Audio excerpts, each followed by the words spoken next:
I'm telling you, a text to your grandma. Don't text Sally or your best friend you have a 900-day snap streak with. Text your motherfucking grandma. Yeah. I'm telling you, they'll light up like a lantern every time. You don't realize it. You're young out there. You don't know how much your grandma loves you. In a text that says, I was at the Sabres game yesterday. I hope you're watching. It's incredible. Yeah. And I get a text from my mom.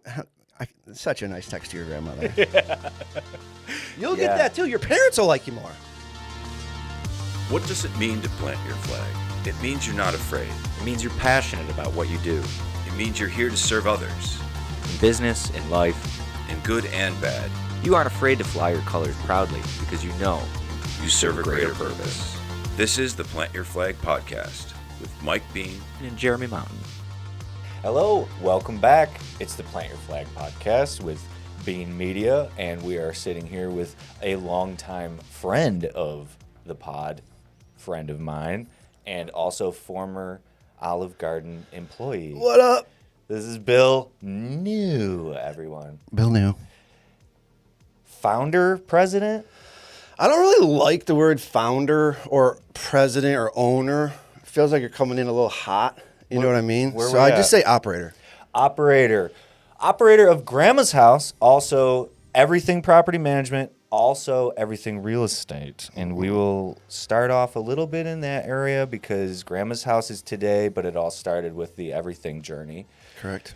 And I'm really particularly excited because this is the first close colleague of mine. Obviously, a lot of these people that we work with are either professional or there's someone that Mike Bean, the owner here, operator here, maybe brings in. And this is someone, I think this is, Drake, my first guest that I brought here. A big day for you.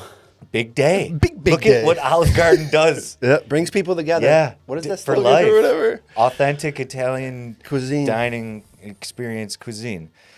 Just don't drink the wine on Oh, the yeah. side. But do give samples. Yes. Shout out Heidi. Yes. Always give samples. Heidi was a great manager. Great manager. Still there. Really? Just saw her. Awesome. Now, first and foremost, as we get into business here, please like, comment, and subscribe. And as you can tell, this is going to be a fun episode, so stick around. We open up each one essentially with what or who inspired you to plant your flag. So I got the questionnaire the other day, and this one actually gave me a bit of a struggle. Yeah. A great life, great family. I've had a lot of people help along the way. Can't even mention them all. But what shaped me, I'm going to go the entrepreneurial route for this, is I worked at Tony Walker for most of my formative years, I'd say. And I loved that place because anything was possible there. If you had a good idea, they wouldn't say, no, you're not doing it. They'd say, go ahead, figure it out. Do whatever you want. I think it's a good idea too, but it's stupid if you can't figure it out. Basically, I just learned that if you have an idea and you can do it, do it. Yeah. And I've had so many great ideas that failed. That's part of it. And my old boss always used to say business is kind of like baseball. If you bat 400, you're going to the Hall of Fame. So if you have 10 businesses you start and 6 are trash and 4 are good, you're good. Yeah. Businesses, ideas, whatever it might be. That's really interesting. I guess I never really thought of it that way. There's going to be failures. 100%. You're not going to get somewhere successful without a few failures. Yeah, people always say, if you're not trying, if you're not failing, you're not trying. I'm like, wow, I am trying hard. I am trying the fuck out of this. Yeah. Well, then let's go back. Obviously, was there anyone, because you and I both started at Olive Garden. There was periods in my life that I started at Bean Media here, and I was just telling you that there was something about working for Mike's business that was exciting because it was not corporate. It was not someone that sort of just got given, their flag in terms of maybe a hand-me-down or, parental business. Right. What sort of pushed you to go out on your own? Because I had obviously a company car at Tony Walker, and one day I just drove there and I couldn't get out. I had to walk in there, and I knew I had to work 9 to 9 that day with doing something I wasn't in love with. And I'm like, no, cannot do it. Literally can't go in the door. Really? So 11 days later, I became a real estate agent, and then everything's kind of come from that. So did that give you a little financial security to be all right, well, I've got this to be able to... No, there was no financial security. No? No, we don't care about that. We just went. And also, I'm the kind of person, you tell me to go left, I'm like, oh, God, I got to go right now. God damn it. So like that is actually probably why I did it. Yeah. I would lasted a 9-to-5 job for one 9-to-5. And that's kind of how I feel about this world is though the hours are 9 to 5. To me, I have at least enough responsibility in terms of mental, creative, strategic to keep this boat moving forward, that it's competitive, it's fun. It gives me that, like you're talking about, where even though Mike is my boss, I've been with him for so long that we're basically buddies at this point that are kind of fighting this world together. It's fun to have partners. Tough, though, honestly. I've been through some partnerships, and if everyone's not working as hard as you, a lot of times it's tough. Yeah, and I'm not. I'm just an employee still, technically speaking. So Mike works harder than you? Well, he doesn't get to stop working, whereas I get to clock out. Yeah, that's the big difference, honestly. And as far as you go, how did you take from real estate? How did you go from real estate to property management to then this sort of, I guess, a little more niche It's a super obvious journey, actually. So I became a real estate agent. In the first house I sold, I got both sides of the deal, buyer and seller. Nice. And I made $900. It was a shitty house, but whatever. Yeah, that's still But a little confusing. I also coordinated the clean out of the house, okay? So there was junk left in it. The person who cleaned it out made $3,000. And I made $900. So I'm like, that's never happening again. So then we started cleaning them out. And we would, I had a partner, and we cleaned them out. But then we realized during the clean out, the goddamn dumpster company made all the money. So then we bought a dumpster company. So we owned 2 trucks and 20 dumpsters for a while. My partner bought me out of that. It was a tough business for me. I hate, every time I get in one of those big things and I start backing up, my anxiety level goes fucking through the roof. You start like hitting stuff. You're like, oh, what is that? Just a pothole, but I couldn't do it anymore. So then we started selling, or I was selling more houses, getting into better neighborhoods, stuff like that. And then I started helping people like with flips, not doing the actual work, but I would find the flip online and sell it to them and then help manage it maybe or not. And then I'd sell it for them. Like, this dude made $100,000 and I made $3,000. Yeah. So then I started buying the houses and flipping them myself. This is probably when I started following you on social media and seeing some of the videos that we were talking about. Yeah. Is that kind of that point when because you were going in and you're like, all right, let's take a look at this. Oh my God. Or was that before or after? I don't know, but the shit I see from the day I started is fucking unbelievable. The stuff you see in people's houses is wild. Yeah. Yeah, like for example, I just bought a house out in Boston and they left literally everything. The fridge is stocked. There's a car in the garage. The tractor's in the barn. Everything is still there. And you bought it? Bought it. And what is the plan with that particularly? Well, because obviously it sounds like you told me before you see opportunity and it's difficult for you to not take that opportunity. But it sounds like all these opportunities ended up giving you something they all seem like you're finding all these ways with property management, the senior stuff, which we'll get to, taking things off people's hands, but you're basically like helping others. Sounds like you're getting the reward. It's pretty good too. A lot of times when I get called, like it's not the best time in people's lives. Right. So people are going into a nursing home or realizing that the 2,800 square foot colonial isn't going to work for them and it downsize or even worse, DEATH. Right. So I'm there and I was telling you earlier with conviction, I don't think there's someone who could help a senior better than me. Yeah. Like no matter where you are, talking to the camera, no matter where you are in life, if your grandma needs help, I'm the person you call. If they need their laundry moved upstairs, treacherous, do that immediately. Rip the bathtub out, I'm there. If another thing, like if you have to go to a nursing home, it is the most competitive game in town. It's literally like, show me how much money you have, and that's who's getting in. Yeah. They're all full. Yeah. Every nursing home is full. Really? Waiting list. This I was not aware of. It is crazy. It's getting worse, too. Really? As the population ages, this is becoming a gigantic problem. Well, this is something that because of obviously the different levels in terms of real estate, now you're getting an idea of the map, you're getting an idea of the market, you're seeing the opportunity, and then that's where Grandma's house comes in. So what sort of, I guess, took you from real estate into now this iteration as we see the brand? So everything I do was kind of just about money in the beginning, selling houses, flipping houses, cleaning them out, and like I just was a little empty inside. I needed like a little something to be like, yeah, I actually do help the world go better, you know? Like I didn't want to be just a guy like, I need 4,000 from this sale or I'm going to be pissed. It's almost to the point now where like I found my mission accidentally because my own grandma, that's why I call it grandma's house, was crawling over her bathtub to take a shower every day.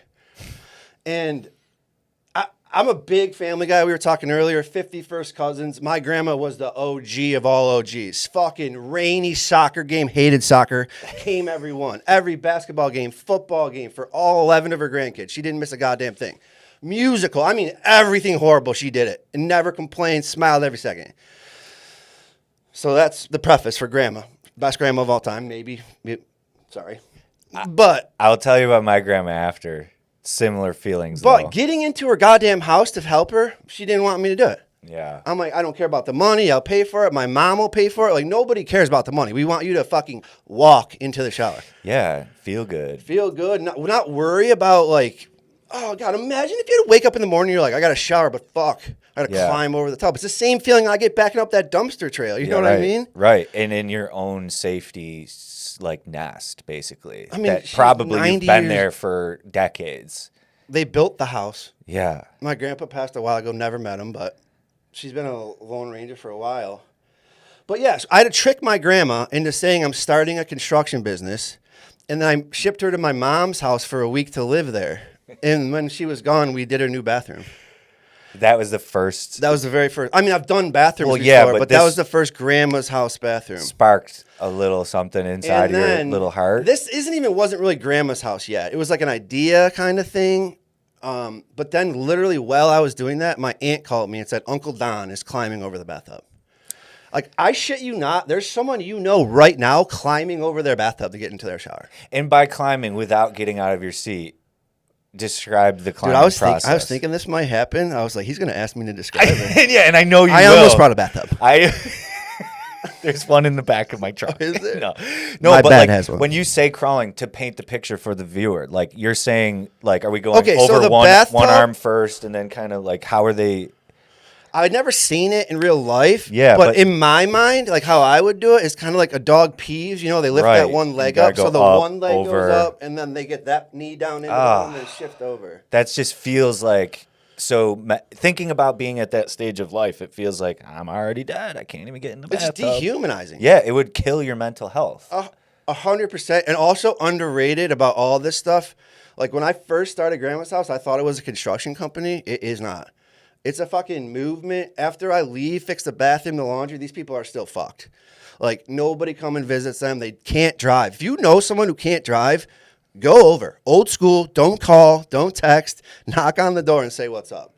One knock, one text, your grandma will go so long. Like I have video of all this. I gotta like send it to Drake and like include it. But these people fucking love us when we come there. Because it's someone to do, someone to talk to. They see some action finally.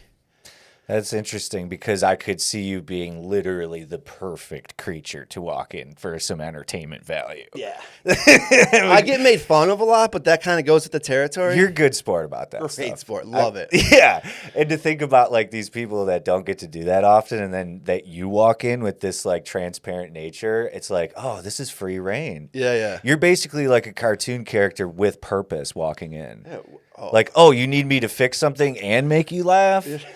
I'm Shane Gillis, but I can swing a hammer. Literally. Yeah. Literally. But so, like, I know you were telling us a little bit about it because we were talking about Mike and some of his life. And my mom, I told you, just got her knee done. She's benefiting from watching Kian, my son. But there's things that I could see, like, the physical activity that he's forcing on her is helping because it's making her move, get up on that knee. 1,000%. So, like, I see, like, some of that world. And so this is still, like, personally interesting to me. But when I looked at what you were doing, I was looking more big picture. I was looking at more getting them from point A to point B. But it sounds like you mentioned something about starting small, and that was kind of interesting to me. The number one problem we have, so also, I should probably lead with this. 9 out of 10 phone calls I get are not from the person who needs the help. It's from their adult child. Right. 9 times out of 10, very rare do we actually get a call from the actual person. So they're having the same struggle. Every single human is having the same struggle where they're like, Mom, I'm the adult child now, not Bill. Right. Mom, you can't go downstairs for the laundry. Like, what are we doing here? Like, you're still mowing the grass. Like, we can pay someone $30 to do that. Like, why are we doing this? I can do everything myself. I don't need your help. Fuck out of here. So you have to start small with that shit. You need I love starting this one. You ever go into your grandma's house and the toilet is this far from the ground? Yeah. I have a hard time getting off of it. Yeah. You know, it's probably green, maybe purple, possibly blue. You know Light what I'm talking blue. about? Yep. Light blue. Yep.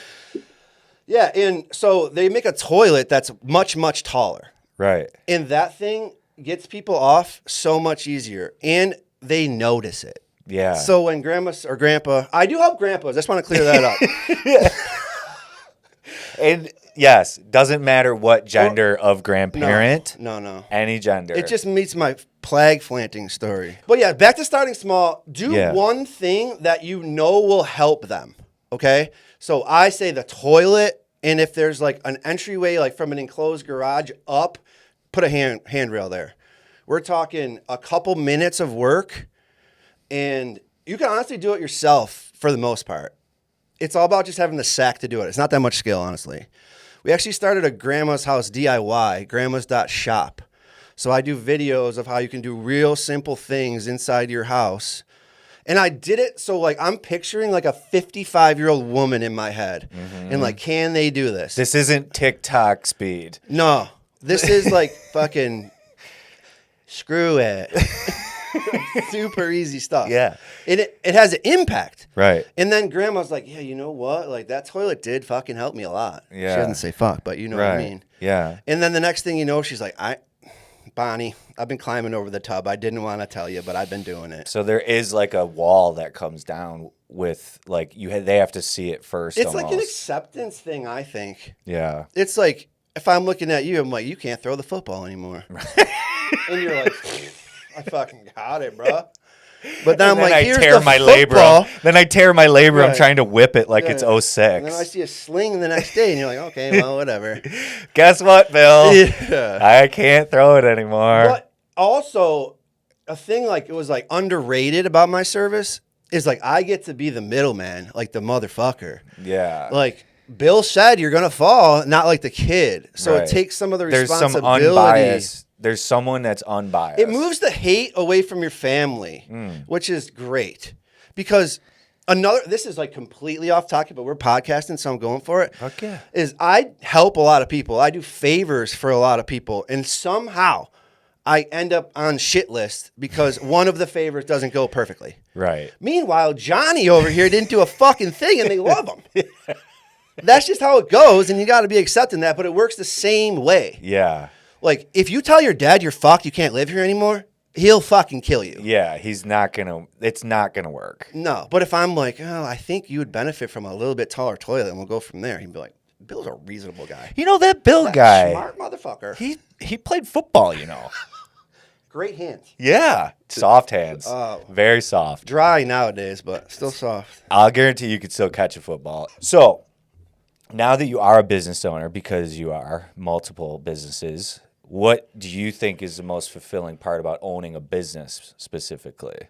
I don't know, fulfilling or fulfilling. I was thinking about this too. The worst thing about my job is that every fucking problem is my problem. Yeah. So it doesn't matter whose fault it was. It doesn't matter who said what, who did this. You could tell someone, the drywall ends here, it ends here, it ends here. You come back the next day, the drywall is just not there or whatever happens. Yeah, you know? right. But the customer's still pissed at me. It's going to come back to you. But the flip side of that, which is the most fulfilling thing for me, is I can fix every problem that comes up in my business.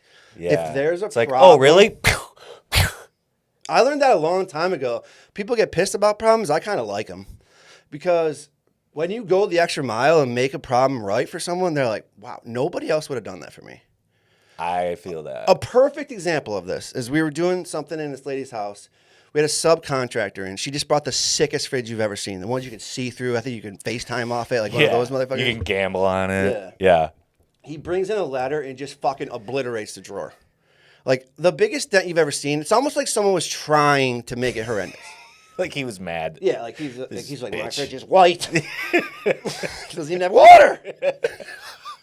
But so the lady is furious, Right. obviously. So I call Orville's before I even respond to her, and I order a new door and set it up to have it installed. Right On the fridge. on the fridge. Bang. Before you even talk Before to I her. even talked to her, and I already knew it was going to happen. I 'Cause mean, you if worked you it got out? a $5,000 fridge and someone bashed a ladder into it, everyone had the same reaction. It's not as bad as, but it's still not as bad as the food being laid at Olive Garden. Not even close. But that's the stuff that the trials and tribulations. Did you that- forget the Andy's mints? Yeah. Because you better not. Yeah.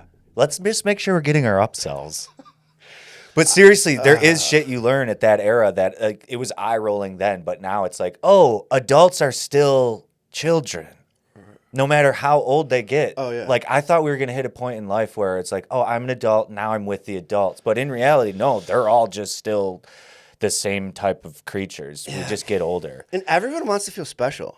So if you can go out of your way to make someone feel special, it's not about the money either. It's about the long term. I remember a story at Tony Walker when I worked there, and we were selling Ositos. It's like a North Face fuzzy jacket. I'm sure you've seen them. Probably real expensive. So popular. And someone locked the stock door early the one day on a black large men's, which is like the number one size by a mile. Mm-hmm. And I fucking booted the door down to get the hoodie out. And everyone was like, "You're a psychopath." And I'm like, "Yeah, but now, like, if I'm willing to kick a door down not to miss the sale, like, what is my staff going to do? So what costs more, the door or missing that sale?" Yeah. And doing the right thing leads to more business. It's not about doing what's right and wrong. It's about doing the right thing. And that's how I operate all my businesses. So all the property managers, we took over a business 3 years ago. We had real conversations, and I said, if you're not going to do the right thing, put money into your building. When a tenant calls me and says the heat isn't working, it needs to be fixed. And then if someone was like, well, we got to stay on budget. And I'm like, catch you later, big dog. I'm not doing it. That is really refreshing because like that's hard to live that way. And Mike and I are like that. And we have a saying around here, karma clients, because years back I recognized because I get to sort of see it from his perspective, and now I can kind of try to help him avoid, okay, watch out for this, watch out for that with my experience. But there was a point where it was like, we need to find people that are doing good because ultimately some of these people, it's never going to make us feel good to help them even if it works. But some people, when it works, it will come back tenfold. And 100%. It has. We've seen it. It's also just easier. To go to sleep at night? Everything. You don't have to worry about a lie you told and whatever. You're just, whatever is on my mind, I'm telling you. And if you don't like it, well, I'm coming from a place of care. I'm genuine. I'm not going to screw anyone over. I tell you exactly what I think. And sometimes it might not be great, but might not be for you. Right. There's someone for you. Right. I might not be it. That's exactly right. And that's okay. And I think that's something we had to learn in our business because like now I think we approach those new client meetings and those new relationships a little bit differently where it's like, yeah, is this contract going to be worth this much over the next 6 months? Yeah. But how much headspace is it going to eat up? How much like productivity is it going to eat up? And, did you put outs in your contracts? So every contract, there's usually something, yeah. At And the end rarely does it ever get to a point where that's necessary. Like we're still gonna grind it out until you're done with us. Like, but there's been times where right off the bat it was clear, like, you know what? Let's just take this back. Let's just either start over or not start. we have a 1 month window in the beginning of every contract where either party can be out. That's a good idea. Because everyone in the property management business especially wants to lock you in. Well, yeah. And I'm not about it. Yeah. If you don't want to work with me, I'm not working with you. I already know it's going to go horrific. Yeah, why? Yeah. And we What are signed up doing a new here? client, and it's a nightmare, and they're not doing what they said they were going to do. So I need after a month, I can just be like, you're not living up to your end of the contract, so I'm out. There's definitely an aspect to that, but on our side, it's a little difficult because a lot of what we do is so results-based that it takes time to get the results, but we have to be transparent with them because it's like, look, you're not going to see results for the first 3 months. Right. So, over time, we try to continue to refine that process, but ultimately, like you said, like when there is a problem, if we're in contract, it's going to come back to us in some way. And if I see something that's outside of our contract, I'm still going to fix it. Because if I don't fix it, guess who's fixing it? No one. Nobody. And ultimately, that's where that stuff starts to build trust. That stuff starts to build some like, okay, now maybe I do feel a little more comfortable about giving these guys some money to do this. Let's give them another shot on this. Yeah, it's all relationship based. And trust, I think. And I think trust is it's difficult to keep, but I think it's really easy to build.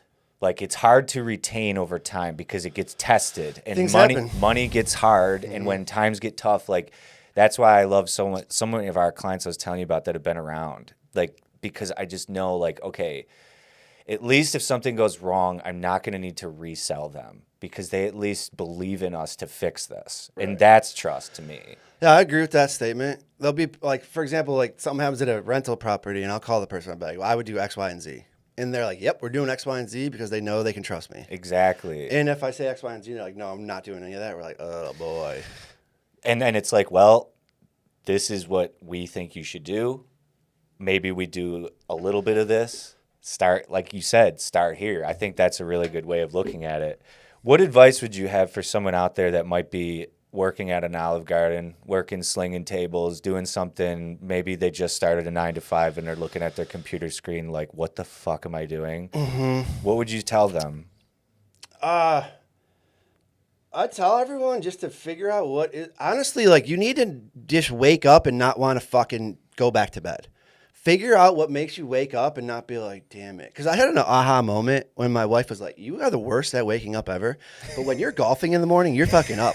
You're up, you're at 'em, you're stretching, like you're after it. That's athlete shit too, though. I think that's some of that like built in. Right. Like, oh, wait, I got practice. Oh, shit, I don't want to pull something. Yeah. That is interesting, though. That's kind of how I wake up now, though. Yeah. So if you can find something like that where you actually get up and feel good about what you're doing, then do it. My other thing people ask me, well, what do you think about this business or that business? And I'm like, I don't really necessarily know, but what I tell everyone is like, do you think you can do it? And if they say yeah, they're right. And if they say no, they're also right. So like, what's that quote? Whether you think you can or you think you can't, you're right. So figure out what you want to do and then believe in yourself. And you're going to fucking make 100 mistakes. It's not about being perfect. It's about being effective, learning from your mistakes, and like not being embarrassed. People get embarrassment from a mistake. Come on, that drives me nuts. If you make a mistake because you're being a dickhead, lazy, like I'll fucking kill you. Yeah. But if you make a mistake because you don't know exactly what you're doing or you're trying something new, like that's life, man. Yeah. I say go out there and do it. You can start a website now in how long? Not much. I mean, especially nowadays with fucking AI. Right. There's a lot of shit. That's what we're going up against now. But that's our life. You mentioned something about whether you think you can or you can't. You're right. My dad, dude, it was not an option to say can't. Like, really? That was his thing. Like if I'm like, he's teaching me how to do a left-handed layup, and I'm like, I can't. He's like, not saying it. If you say it, you're not going to do it. 'Cause he's you're right. not going to do it. Yeah. And Once you think something's over, you can't do it. it's over. It is over. Yeah. And that was interesting how you said too, like if you ask someone, it's kind of like, why do you need someone to tell you? There's something in there. Why do you need me to tell you? You're obviously, when you look in the mirror, like you said, do you think you can do it? Yeah. That's why It's confidence, straight up. I was like, as soon as you walked into Olive Garden, like we hit it off because of, I feel like that mindset. Because you would, like, if I said something, you would just look me dead in my eyes. Like you were in a football helmet in a huddle out on the field. But it is what it is. I don't usually ask this question, but before we transfer into like this last segment, I had someone once tell me when I quit football, and I think I might have told you this years ago, but they were like, Jeremy, athletes die twice. You have to just accept that stage is over and now you need to find the next step. And I think I was feeling that when you were describing that, like the feeling of getting up, what scratches that? Do you think that because of your background as an athlete, which once again, we're not pros, but there's a certain level of, I guess, self-motivation and checking yourself. Winning's cool. Yeah. I mean, yeah. And so, like, do you think that your athletic background helped shape your sort of self-reliance to be able to do this? Yeah, probably. I never really put much thought into it, but just the fact of like strategy and all that stuff too, like how I can use my team the best. Yeah. Like, in high school we had that one stud kid on our team or whatever, but we weren't drawing plays up for him. He was getting 40 every night anyway. Yeah. So we had to do triple back screens for the one kid who could get out shoot. of his way too, though. Yeah. Sometimes, because sometimes it's like, oh, this kid can drop 40, but like if I manage him too hard, he's only going to score 12. But if I let him ride, then he might score 40, but he might fuck something up. Yeah. Too. It's interesting. It does I think it does have a lot to do with it because it's almost like you're winning or losing every day. I never really thought about it till right now. Yeah. But I have losing days. Big time losing days. Yeah. And it's But you know that what you Monday do? after a loss where you got to put the tape on and just eat it and figure it out. It's actually funny you say that because the other day we're putting in a shower for someone. And it's 12 weeks special order, these showers. Yeah. 0 curbs you can roll in or whatever. And it was already delayed, so we started the project, yada, yada. The biggest piece gets there, it's cracked in half. So this lady now has no shower for weeks and weeks, and this is like the worst day ever. I was so sad that like the lady knew. Like she could almost see. When I left, she gave me a Bible and highlighted passages about discouragement in it. So, like, the next day we came back and we were fired up. Like, she was our coach almost. You know what I mean? Like, you're going to fucking get laid out once in a while, but it's not about getting laid out. It's about what you do once you get up. Totally. And that's a really cool story. I feel like growing up somewhat religious, obviously, but, like, I do still feel some of those little things where it's like, okay, that came from somewhere that I can't explain and it feels good. So that's the closest thing to God I could call it. But that's pretty sweet. I mean, did you read the passages? Kid can't read good. The team sat around and we read them and, we had it on our morning meeting. I did read one, and it was basically like discouragement comes from effort. Yeah. If you're not trying, if you don't care, right, you'll never be discouraged. Yeah. If you're into something you love, it's like fucking sports. If you miss the game-winning 3, you're going to be discouraged. Yeah. If you're on the bench, you might not care as much. Right. But I'm in the game, and I'm getting discouraged left and right, but I'm bouncing back, baby. Yeah. We're playing. Yeah. We're on the field. That's awesome. So now, as we get to this last segment, this is sort of like Grandma's house today and tomorrow. I'm excited about this part. So, like, what do you feel? You did tinge on this a little bit, but what do you feel you do best, and how do you differ from maybe other companies? Is there other companies like yours? I don't necessarily know that there's a full company that does what I do. My biggest competitor is like your average construction company. And the average construction company doesn't have the big picture I have, or like this plan. Like they're doing the bathroom, but they don't notice that grandma's very lonely in there and call the grandkid and say, "Get the fuck over there, you piece of shit." Yeah. Right. And also, that's almost home health care-ish, but like home health advocacy. Yeah. It's not really like... Dude, we got to talk about this. I have an idea for a social media campaign where it's like grandkids with their grandma, like, and you post pictures and you might get deals off grandma's house or everyone affiliated, but just to keep everyone together. I'm telling you, a text to your grandma. Don't text Sally or your best friend you have a 900-day snap streak with. Text your motherfucking grandma. Yeah. I'm telling you, they'll light up like a lantern every time. You don't realize it. You're young out there. You don't know how much your grandma loves you. In a text that says, "I was at the Sabres game yesterday. I hope you're watching. It's fucking incredible." Yeah. And I get a text from my mom. Such a nice text to your grandmother. You'll get that too. Your parents will like you more. Yeah.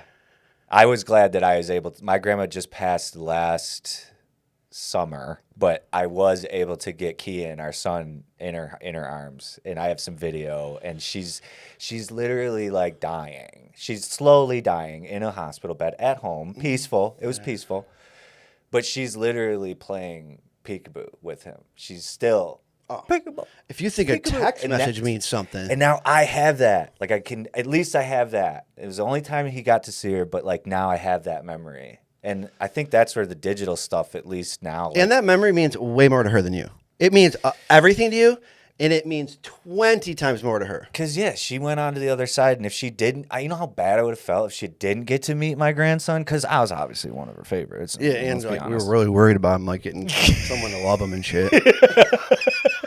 Yeah, exactly. You nailed it. And he's alive. Right. And there's another one. He produced offspring. Yeah, there's a new one. Yeah. But, so... I think the emotional side is actually huge, and I also kind of see that as like being the next grandma's house like venture. Yeah. I have high hopes. Yeah. I want, like high school kids do community service. They should be going to visit these seniors. It's a good idea. It doesn't matter. Like we need to get people in there with them. Yeah. They live longer, they live happier, they have something to look forward to, stories to talk about. Definitely some nonprofit angle there too. 100%. Where you could just put it right back in. You could have events to build. Dude, money is going towards this stuff at an alarming rate too, alarmingly good. Yeah. But like even for example, the city of Buffalo has a program they're called ADUs, Additional Domicile Unit. If you make less than 106 for a single person or whatever, how that goes, if you have 2 members, 3 members, 4 members, it goes up incrementally. But it's a good number. They'll give you $112K to build something at your house to house your senior mom or dad. Really? Completely forgiven. It was so successful in California that if it was successful in California, first of all, it'll probably work anywhere. Yeah. Second of all, it was such a huge hit that they closed the applications even before they were going to because everyone, dude, taking care of the in senior, New York, in Buffalo, they burned out of it like immediately, basically. Like, they're in the process of doing it all now. Like they filled the applications and they're moving forward. I think it's a great idea.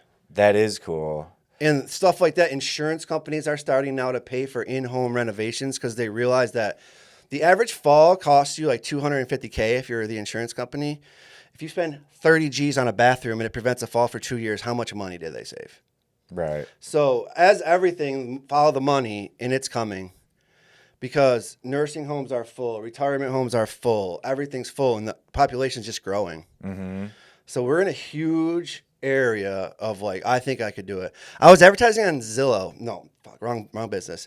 Google. I didn't really know what I was doing. You know, they give you the keywords. I'm like, yeah, they're going to get you to spend money if you do it yourself. Yeah. So I checked the bill, the one, whatever it was, like $8,000, $10,000. I forget what it was. A month? No, I'm poor, so like probably like 4 months or something. That's still a lot. But like 99% of what I paid for was in-home care. I don't do in-home care. But it made me realize very soon. The demand. Oh my God. I'm talking thousands of people I would get calls too. I'd be like, no, I'm not a nurse. Like I didn't know why. Yeah. Until finally it fucking clicked. Yeah. So there's companies out there that do that, provide private pay in-home care. And I think that those people are saints. Finding the people that work those jobs is the hardest part.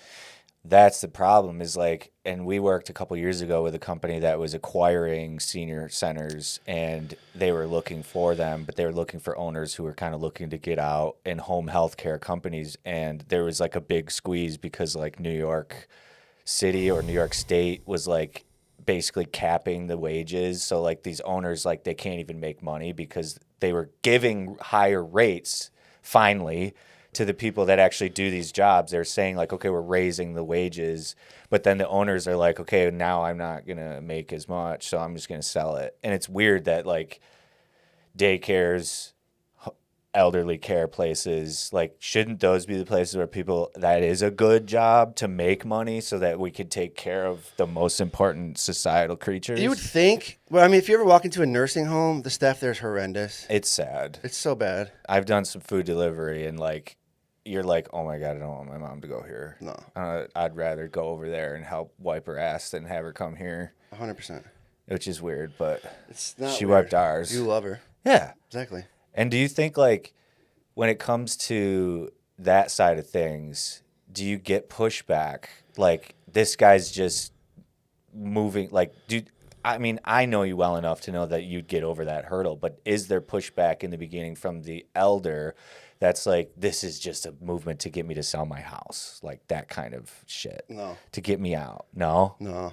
I go in with the full, I want you to stay in your house. So, like, everything I do is to do the exact opposite of that.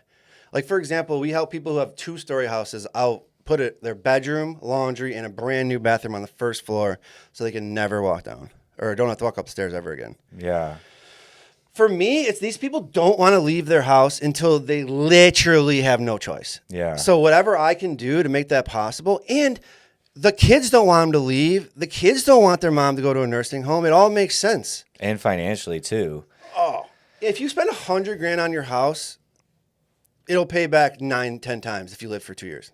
Dude, they just had the one in Williamsville. I don't remember what it was called, the name of it, but some guy that had a parent there like wrote into the news and they were like, yeah, if you're paying $10,000 a month, would you care if the roof was leaking? Would you call the landlord? Because this place isn't even like caring for the building. and they're paying $10,000 a month. This isn't just like an apartment. And I was like, damn, that, like, to think about just your life savings just burning into that versus helping a Bill with a small company, helping each other, taking down the barrier. You almost serve as like a psychologist in a way because you're like breaking down the barriers for the parents and the adult children. Because like I have gone seen psychologists. The one takeaway I have is you get to say the things that you know you can't say to other people because they have bias. They're going to have their bias naturally. And feelings. Right. And emotions. Exactly. And memories and fears and all of these things that might be coming from a good place, but it's not true honesty. Yeah. Everything's a little sugar-coated.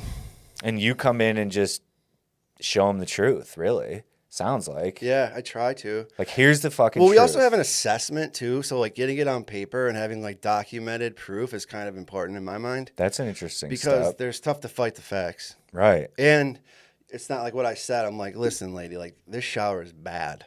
Yeah. Like, trust me, you want to get rid of this or do something about this. This is going to be a problem. And you have that way about you when you look someone in the eye that you're like, this guy's not bullshitting. No. Like, there's no way that someone could look at I me. actually wasn't even afraid until he talked to me. Yeah. I almost turned it up too much, maybe. What is one of the weirdest things? You have to have at least one for the audience here. One of the weirdest or strangest things that you I think I'm going to remember. tell the one I told you out there. I'm good with it. So I get a call from a woman. She wants me to put some grab bars up in her shower. So I get there normal, go upstairs, do some measurements, take some photos, yada, yada. I'm walking down the stairs. I'm like, wow, it really smells in here. Like, not good at all. It smells like shit. And I walk down the stairs, and I turn my head. I'll go this way. And I make direct eye contact with the woman who's now shitting on the toilet downstairs. And it was the most uncomfortable Door open. Door wide open, no light on, but looking right into my soul.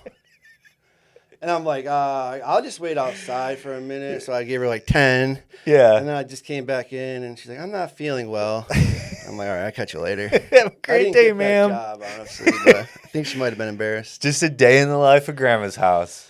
Yeah, it's interesting. We joke around here that there needs to be a script for the agency where it would be like somewhat like The Office or these like semi-mockumentary shows, but it's just real life shit that we see. It's like if we could just pay a crew, and that's something that us too, like that would be the dream, is just being paid to just follow like a Grandma's house around for a couple weeks and do like a mini series of just like, hey, here's summer with Grandma's house. Or, I talk about that constantly. My wife always says I need a little Chinese guy following me around. I say, like, I need a little guy to, I'm like, write that down. Tiny man. I call him the tiny man. Yeah, he's like only like this tall, but all he does is, got it. Video, notes. Yep, got it. It would pay for itself because we had some crazy stuff happen too. Like, I feel like your social media could certainly tell that story. And that's some of what we've been doing is like, you're busy, you're in the field, your people are in the field. So like some of the things we've been doing recently is like setting up some of these structural backbones to be like, okay, here's your database. You're going to just upload the raw, like just send it to us, drop it in, and then we're going to put it where it needs to be, save it, brand it, add some flavor, and then also like planning it out, scheduling it.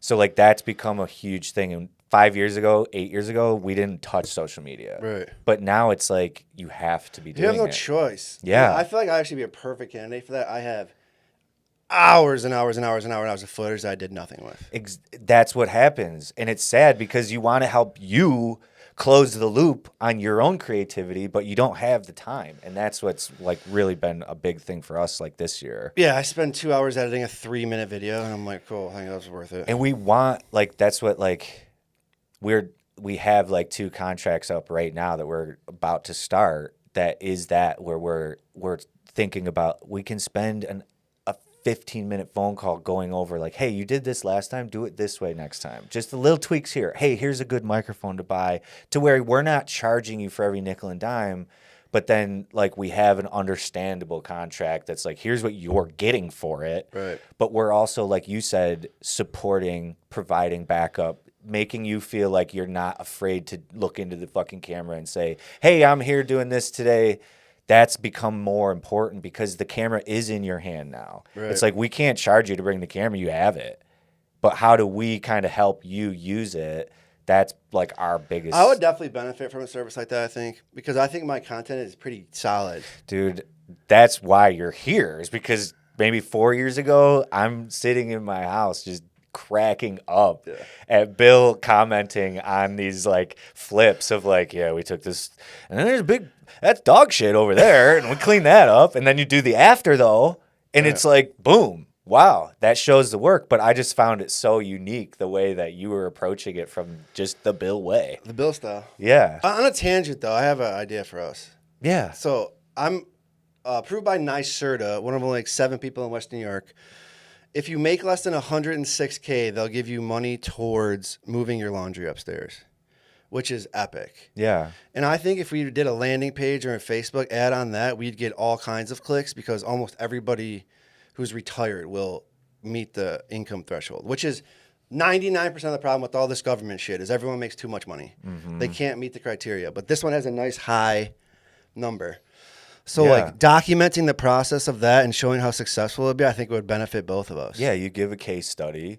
You put the ad out. We determine the audiences. We start finding the best audiences. We show you so that you can also give us feedback on like, okay, no, that's not it. And then we just keep sharpening the sword. It's like you start with an idea, you launch it, you start looking at the numbers, and then basically over time, we just keep sharpening and sharpening and sharpening to get, once you get the leads, then it's like, okay, we're getting them. Now we got to get them a little bit closer to what we really want now, and that drives the cost up because the more qualified, the more expensive. Right. Like you can pull in 100 for low intent, but the higher intent obviously get more expensive. But we can obviously talk more about that. To wrap up here, what if there was one thing that you would want the audience to remember about you and or Grandma's house? What would that be? Yeah, so I want everyone to really just like close your eyes for a second and just think about the most important person in your life climbing over a bathtub to take a shower or walking down the stairs with a huge laundry basket falling all over the place, okay? And now keep them closed and now picture a beautiful new bathroom upstairs with laundry, a nice shower, so Grandma or Grandpa never has to go down or up the stairs ever again. And you can make that happen. They can make that happen. You just got to call me. Yeah. If you're out there and you love your grandma and your grandma or grandpa needs a little help, there is nobody who can help her better than me. And is there, like, in terms of your business model, does it cost anything to just have a phone call, cup of coffee with Bill and get an idea of where you stand? Because maybe I'm a little early. Maybe I'm a little early to the party and I'm thinking ahead. But when do I start? I wish people started earlier. Normally people start when there's already problems or it's really a big problem. So I would say, honestly, like if you're I told you 9 times out of 10 it's adult kids. If you go over to your grandma's house and you see the mail piling up, if you go over to the grandma's house and you just see things are messy a little bit, like it's probably time to start thinking about it. It's possibly even too late. I think the website has the top 10 signs that grandma needs help. I'm drawing a blank on most of them right now. That's okay. But we could throw that up later. It's just everyone's going to die. Everyone's going to get old. It's just part of the process. And getting ahead of it is huge. And it's not just physical. It's not just emotional, financial, putting your house in a trust so the nursing home doesn't get all your money. We help with all that stuff. Like we're trying to take care of Grandma and Grandpa from every aspect. Yeah. We even do property management, so you don't have to worry about the outside of the house. We'll hire the landscaper. We'll hire the plow guy. We'll go in and make sure your valves are working, the furnace is still working, all stuff like that. So then all they're really worried about is, just being them. How many of your clients are, in terms of the adult parent-child level, are any of them not even in this area? A ton of them. So you're basically almost like babysitting in a way, but for like those are people that have moved out of the area and their parents are still here. It's surprising to me. Like I never really thought about it, but I would say 80% of the people we help have no people in their state or that close or whatever. It's so sad. It sucks. That's so sad. Well, that's super. I mean, I'm cheerleading for you. I'm going to do whatever I can to help you. And it's exciting to like have you here because now I don't know. I think this kicks off a potential relationship. Like I said, like I want you to kind of get to know Mike a little more and see how you can help each other. For And sure. I'm excited to see what's next. In terms of what you visualized, there was a lot we covered. You mentioned you always see a lot of opportunity. What is, when you close your eyes, what are you visualizing in a realistic, executable way for the next 5-10 years for Grandma's house? So I see Grandma's house is like less of a construction company now and more of like a movement and or marketplace. So I want to have all these companies become Grandma's house approved. So then everyone comes to me and I could say, well, if you want your real estate trust set up, go see this person. If you're thinking about some in-home care, we'll go see this person, all the way down to contractors, cars, literally everything. I want to be a one-stop shop for everything Grandma and Grandpa. That's awesome. And I think it's possible, too, because you'll have one point of contact that you trust, so you don't have to worry about getting fleeced every time you do something. Yeah. And these seniors are just getting taken advantage of a lot of the times, too. Whether it be money, time, quality of work, like people just don't care. Yeah, what are they going to notice? What are they going to do? You're almost like an advocate 100%. for everyone over what age would you say? Where do you I'm con- an advocate of everyone for starters. yeah. But I would say if you're like 55, 60, it's time to start thinking about it. Yeah. Because sometimes, too, it's not renovating your house. It's selling your giant house and building a new one. I also have another grand idea for a truly one-level home. Yeah. 0 step, 0 curve, barn dominium. You familiar with that concept? Those are hot. I want to build a barn dominium catered towards senior care. That's sick. That's exciting. And I was thinking about doing a double so then you have people to talk to. Yeah. Because I swear to God, like I looked at all my notes and everything, like the emotional side of this is the side that no one talks about and possibly the most important. I almost imagine like not a cul-de-sac, but like having them in a ring with like some kind of a central like park thing that just serves as like a little center for whatever. I could see that. That'd be sick. And like a little post office by the gate. I actually think that the government and all that stuff will go towards that. Yeah, they're Because going to have to. There's no other option. The problem is you can't really go up though, right? So you need like Yeah. a big chunk of land. But then imagine if you like gave a caretaker the house in the middle.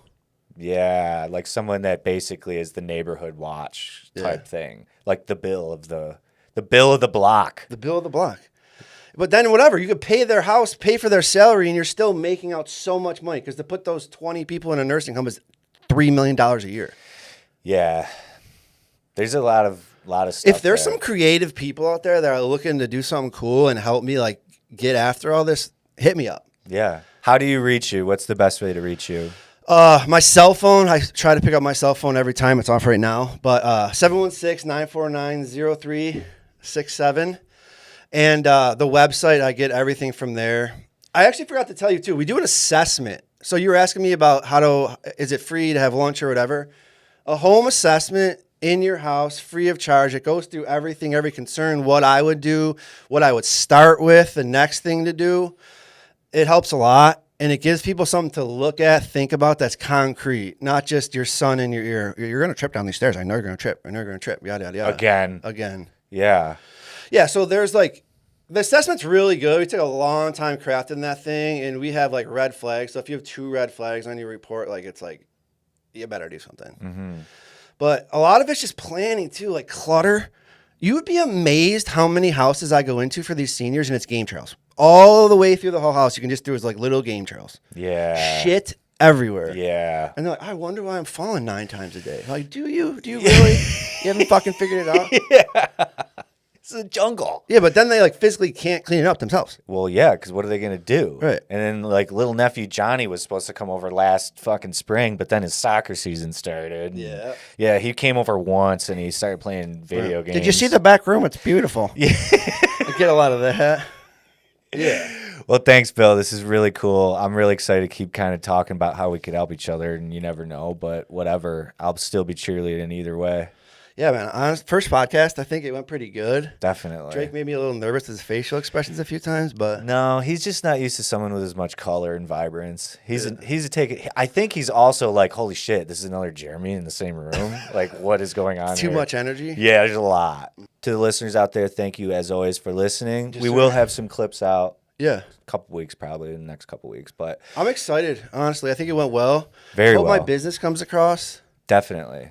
and I'm coming back. Yeah. We gotta do something. We do something a little more. I'll come bring you to my neck of the woods. We next could time. do that. like a live grandma's house, something. We could do that. I think you'd love that. I would love that. That's I would love that. You would. We've thought about that, especially for episode 2. Like, we have had people come on once, and we thought about what if we did episode 2 live, not live. Dude, if you guys could come video an assessment for me. We could do that. I was going to ask you when we got off, like, do you have a sample report, like a sample Yeah. on the site that someone could look at? Not on the site. Because you should maybe drop like a Jane Doe example just so I could see, like, before I fill out the form, you'll receive this. We'll talk. Thank you, folks, for listening. This is the Plant Your Flag podcast. Create, don't negate. Peace.